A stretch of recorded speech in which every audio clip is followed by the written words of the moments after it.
Sharon, it's great to have you with us. Our listeners are going to be very intrigued with your passion for children, specifically homeless children. And we're very interested in knowing how you got your start with this, what developed that passion, and then how can we help and join you as we might encounter homeless children? How can we best serve those who are homeless? For those of us who watch the news, there are various statements, accounts of, I have heard a figure of nearly 300,000 children of illegal immigrants who are somewhere throughout the United States, and they may be homeless. We don't know exactly. And Sharon, as I make that statement, I am merely repeating what the news broadcasters have said. I can't vouch for the validity of that. But at any rate, my guess is there are some number of homeless children. Sharon, welcome aboard. It's great to have you with us. Thank you, Bob. Thank you, Marty. Well, I'll tell you, it was kind of an interesting, if you look at everything that happens in your life, you can look back and see how each event kind of guides you through your life. So when I was 12 years old, my parents adopted my brother, Tony. He was only 4. And when he was 15, I was 24, and I took him away from my parents. We had a very violent household, and it's kind of crazy for a 24-year-old to raise a 15-year-old, but we got through it with flying colors. And in the process, I noticed there wasn't much for 15-year-olds to do. So I started an organization called Youth Enterprise, and the kids decided to clean up Chapmantown in Chico, which was like the projects. It was just beat up, and they hauled out trash and whitewashed fences. And as a reward, I let them have a dance. And we just did all kinds of things around town. And it was the very first work study program in California. So I got the kids school credit for working at a job, because a lot of these kids, being farm kids, they were never going to go to college. That was just not in their future. And then I moved back to the San Francisco Bay Area after a time, and I got involved with local chambers and other organizations, and was struck by this organization called Rubicon. And they took 6 kids per 5 homes, so 30 kids total, who had been sexually abused, typically by their own family members. And I started raising funds and raising awareness. I got involved with Easter seals for the kids who were handicapped, to raise money for the camps that the kids would do over summertime. I did 10 golf tournaments for 10 years for nonprofit organizations to be able to raise funds and awareness. So the people who could afford to pay $150 to play golf, they have the awareness and the connection to then reach out in the communities and do something. So it was everything from the Boys and Girls Clubs to Boys Town of Italy. I mean, all kinds of programs. And I would just approach them and say, how about an extra 35,000 to 150,000 profit just for doing a golf tournament? And no one ever turned me down.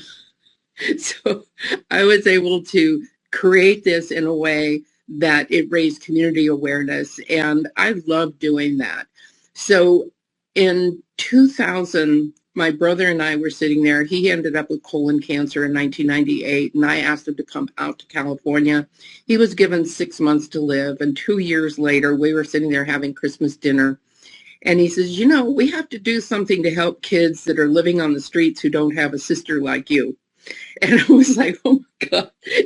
All the time I thought my brother was just a redneck cowboy, that wasn't really thinking about other people.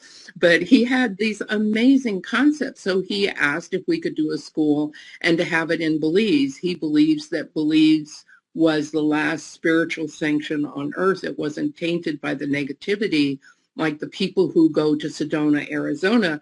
They just dump all of their negativity, like, I'm feeling bad, I'm having a bad relationship, I don't have a job, and they just dump that into the land. So if you're sensitive to energy, you end up feeling a little wonky. I mean, you get nervous and jerky in Sedona now. I do anyway. So my brother wanted the school in Belize. So we started in 2000. And then by 2012, I had 8 people who promised me funding.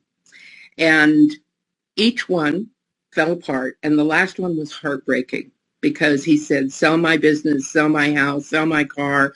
March 1st, 2012, I'm leaving for Zurich to sign on the bank account that was already open. So everything was finally ready to go. And then the IMF froze his funds. And they said, no problem, it'll only be a month. Well, 6 months later, still hadn't happened. So my broker said, take the money you have from selling everything and look at foreign currency. And when I looked at it, because if you remember in 1985, Kuwait revalued. Their currency was worth 0.00000135. And then overnight, it became 3.77 to $1. Well, that's like almost a 400,000% return. And our military had been over there, and a lot of these guys had just collected the Kuwait dinar as a souvenir, and they became millionaires overnight. So it was just a wonderful thing to have the veterans be able to experience something like that.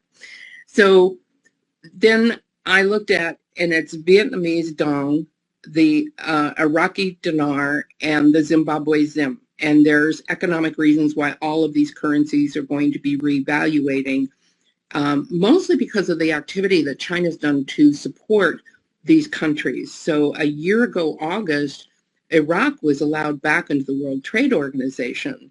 And last week, they just announced that their currency is worth 3.77 in country for $1. So it just has to hit Forex, and then it has to hit the US, and then I'm off to Belize and running. So this is amazing. Today we have 700,000 children living on the streets without an adult. These kids are under 18 years old. They're living by themselves. They don't know where they're going to sleep tonight. They have no idea where their next meal is going to come from. So a lot of these kids get picked up for shoplifting for food or breaking into a building. And those are the kids that we have 5 judges so far. I'd like to have a judge in every state that will end up referring these kids to our program, and then we'll screen them. Do they need drug and alcohol counseling? Do they need programs to get them clean? Do they have mental issues? And then the kids at 15 can be emancipated, so they can come to Belize on a student visa, and there's no question about it. So they'll have a 3-year high school program, and the required education is going to be in multimedia. So imagine if you could have learned history and math and science all in video format. How much more fun would that be?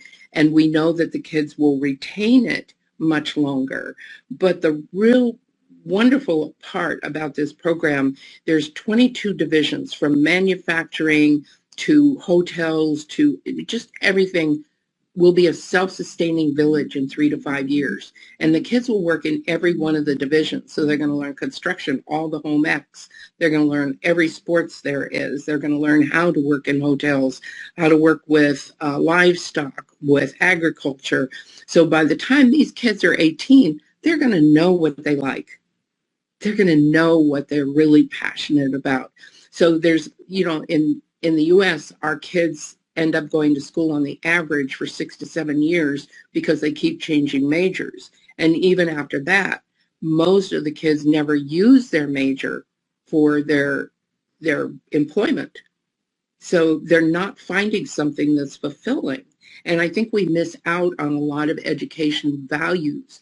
So when I went to school, which was a long time ago, I graduated in 1968, we were I'm going to say third from the top of all industrialized nations. Today, we're third from the bottom. So education has really fallen apart. Now, part of this, I think, and it's not fundamental, but part of this is we have no music in our schools anymore. Most of the drama is gone unless some of the schools support drama classes. The extracurricular activities are what engage the kids to make them want to continue in school. Sometimes these kids, that's the only classes that they really enjoy. And then our teachers are put into a position where they have to push kids through the education, whether they can pass or not, so that the school retains the financial support.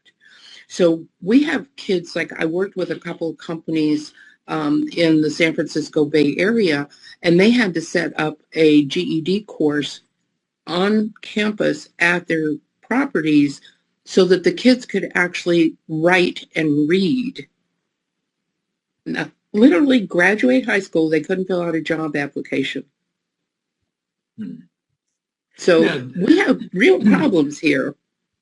Sharon, you mentioned some international countries and currency.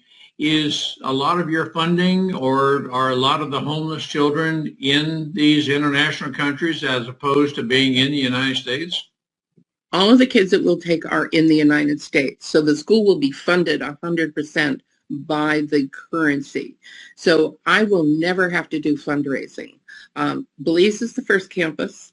Then I was asked by the Board of Aboriginals in Australia to do a school there to re-educate the families about the Aboriginal culture. So we're going to duplicate the school in Australia, and then the next school will be in Canada for the Indigenous children. So I didn't know how bad it is in Canada for these homeless kids that are Indigenous in Canada. So we'll have 20 campuses in 20 years. Oh my gosh, that's great. Now, your universities these are actual buildings as opposed to being virtual, or do you do in class, in person as well as virtual? Not virtual so far, although I want to offer that to the U.S. kids to be able to take the classes virtually. This is what the school's going to look like. So taking the kids off the streets and having them being raised in a castle. And then all of the kids will be involved. So our education is very unique. So the required curriculum, there's a 45-minute class, then a 45-minute discussion, and then the kids have to take that discussion that's filmed up to the studio and to edit it and tag it to the original course. So they have like a 2.5-hour immersion into each one of the classes as they take. So they don't have to do homework because the immersion is so deep that the kids are going to remember. So the only homework I think they're going to have is when they have to write papers, which is vitally important to their education. Being able to learn how to articulate thoughts and ideas. But that's the only reason they'll have homework. Everything else will be done in classrooms. They'll have 20 children per classroom, one teacher and one teacher assistant. So very monitored, very closely watched to make sure the kids are moving forward in a progressive manner. Two things come to mind. You showed us the university that will be. So right now, how are you functioning as the universities in just whatever building is available at the various locations? No, we haven't launched yet. I'm waiting for the funds to be released. I have 525 people coming from 66 countries to help me launch the project in Belize. They're all experts in their fields, everything from shipping to medical. We're going to have the most amazing alternative medical system available so that there will be no disease. So every disease can be treated on a natural basis like they do in India, like they do in China. And we're going to incorporate a lot of these things so that the kids aren't going to be given like antibiotics just because they cut their finger. There are natural antibiotics that are available. All right. How would a child qualify? In other words, I'm assuming homeless, but then do you academically qualify them as well? They don't have to be academically qualified, but they have to have no parents providing for them. So there are programs to help kids who have parents. The parents can qualify for these programs. Did you know that at 15 years old, our foster kids are just kicked out to the street? They're given the bag or the suitcase, usually it's a paper bag, of their possessions, and the door's shut behind them, and they don't even know where they're going. There's no counseling, there's no guidance. 50% of the 700,000 children living on the streets today will end up dead or in prison by their 35th birthday. And to me, I can't imagine why someone in government hasn't stepped up and said enough of this nonsense. There has to be some way to take care of these kids. We kind of talked a little bit when we were getting to know a little more about involving people in the community. So there's Rotary, Lions, Kiwanis, how many service organizations, and they do things like they'll make sure that sidewalks have handicap access, or they'll paint signs to make sure that things are more clear in a community. What if there was a building that was abandoned that could be converted to a space that the kids could sleep? I mean, at least sleep, right? And then what if there were people who could be engaged? The people who volunteer for crosswalk service at schools, those are the same kind of people who could volunteer and make sure that the kids are okay. What if people went to the restaurants and gathered the food that the restaurants didn't sell and provided it for the kids for those buildings so that the kids would have decent, nutritious food? The restaurants just throw it away every day. I mean, I don't know if you know this, but Panera actually bakes extra bread to give away to homeless people every single day. No, I did not know that. Yeah, so I support Panera wherever I can. Yes. Okay. Well, that's good to know. Very good to know. So do you have a launch date for your Belize operation? Well, I believe it'll be before the first of the year.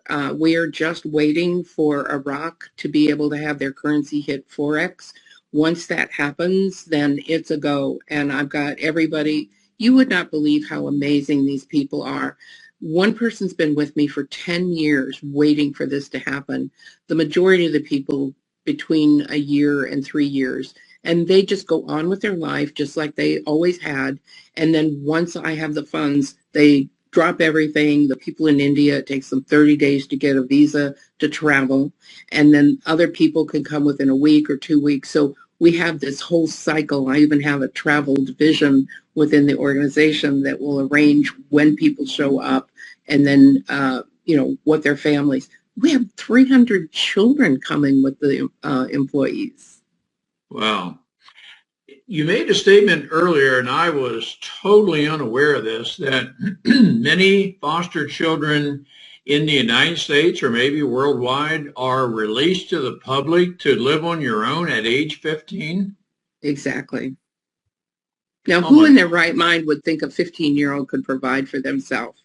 It's just unexcusable for this country, our country, who has so much wealth, so many resources, so much wasted in this country, that these kids would be expected to live on their own. Now, the sad thing is, when you think about, they're homeless, so they can't afford to get like a shower every day.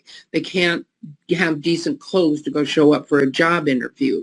They can't have food stamps because there is nowhere for them to register that that's their residence, and you have to have a residence to qualify for food stamps. So we force these kids into a life of crime, and that's our fault, because it's not up to them to change the laws in this country. It's up to the adults to stand up and say, we've got to do something to make this right. So I want to ask, what's happening to these children if there's nothing for them? Where do they go?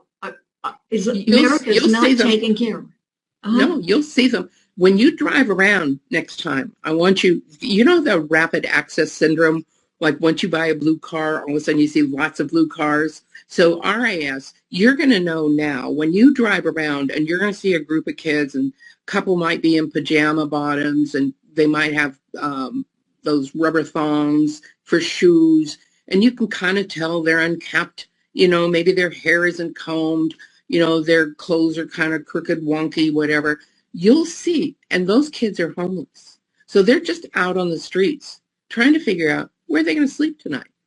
Where's their next meal coming from? I've met 2 kids. One boy, it just broke my heart. He went home from school at 12 years old. His mother moved with her boyfriend and didn't bother to tell them where she moved. So he had about 3 weeks left in the apartment that they were living in, and then he was out on the streets, and he fortunately ended up with kids that were 2 or 3 years older than him because he was 12, and they made sure he didn't get into the drug group and he didn't get into the sex trade because a lot of these kids are picked up for sex trade. So he managed to get through. And I met him when he was 24. He was in San Francisco with 6 other kids. And I just stop and talk to these kids. I mean, it's just like, I just want to know their story. And this young man carried around with him a 4-inch book about hemp. He and his crew traveled all around setting up community gardens and teaching people how to grow their own food naturally. And that's from a 12-year-old homeless boy. Imagine what that young man would have turned out to be if he had had the education and the support.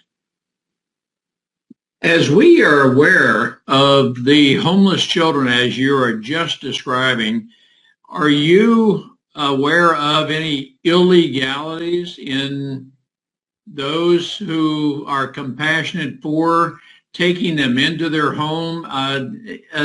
In your early description, you seem to be portraying yourself as thrust into motherhood at an early age because you left an abusive home. You chose to work with your brother. So it's in that context where I say you chose motherhood at a very early age. But for others who have compassion for homeless children, is there anything illegal and just saying, hey, well, come on over for a meal, stay with us and so forth, and we'll kind of take you under our arms? It's an open agreement. So as long as the kids want to be there, as long as the home wants them there, there's nothing illegal about that. People have actually gone to court and managed to get legal custody of some of the kids. I met this man. He's on my team. He's had 50 foster kids. Wow. 50. I can't even imagine a heart that big. No, that's very unusual. The name Jacques Delorme comes to mind. Do you know him? No, I don't. I'd like to. I will tell you, I will do what I can to introduce you. He helps people to adapt to and learn about foster children. And I will do everything I can to reconnect with him. We had a podcast with him some time ago. And I think it'd be good for you two to meet. And you obviously have synergistic efforts, but I do think that learning how to adapt to and care for the foster children, I think that is definitely what we need to learn about.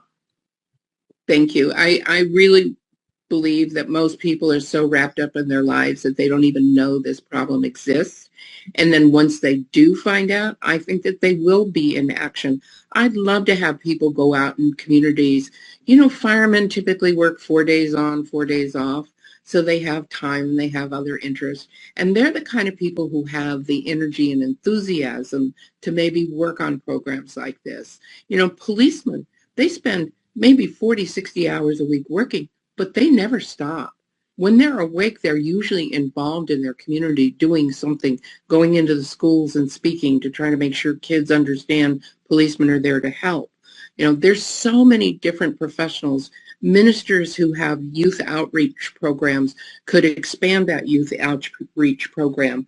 A lot of churches today have buildings that are not being used. Wouldn't it be great in every community if a church opened up a building and just allowed 20, 30 kids to be in a building and out of the weather? Winter is approaching fast, and these kids don't have anything. Now, next month is my birthday month, and every year on my birthday, this is the 9th year, I raise money to get coats. Last year, we were able to get coats for 800 children in Houston, where I was, and it's something that everybody can do. Have a church gather coats and blankets, and then drive them around to the homeless kids. The Covenant House in Houston, they can have 5,000 kids, but there's 24,000 homeless children just in Houston. So there's not enough programs, and it's really unfortunate that there's not enough people aware. When we look at the wealth of this country, we're giving money to Africa. Why aren't we taking care of our own kids? It makes no sense. These kids get sick because they're out in the inclement weather. They have no money to go to a doctor. They have no money to be able to, buy coats and heavy shoes and boots. I mean, the second young man that I met, he was 25 and he was wearing sandals. It was 54 degrees and he had pajama bottoms on. And I asked him, I said, "Are you homeless?" Which is kind of rude of me, but I kind of got that feeling. I'm kind of used to how they look. And he said, "Yes." And I said, "Can I buy you a meal?" So we sat down and had a hamburger together. And I talked about he talked about his story. And I asked him if, there were other things that he could do to help provide for himself. And there weren't any. He said, and this was in Visalia, California. And he said that there's nothing for the kids to do. So, that was where I started the coat drive. So I just went, okay, I took him to the store. I got him boots, 2 pairs of wool socks, pants, change of underwear, wool shirts, T-shirts, a hat, a blanket that was kind of like a sleeping bag blanket. So it was good to down to 24 degrees. And you wouldn't believe, this kid just lit up. He finally had something. And I bought a bag that he could put everything in the bag. Right? One child. That's just one child. When we have 700,000 of them living on the streets today, and it's not their fault. It's like, unfortunately, and you've heard this, I think I was the first person to say it back in 1970, but we have to take a test to drive a car, but we don't have to take a test to have a child. Which is more important? And why isn't there better education for teaching people how to be parents?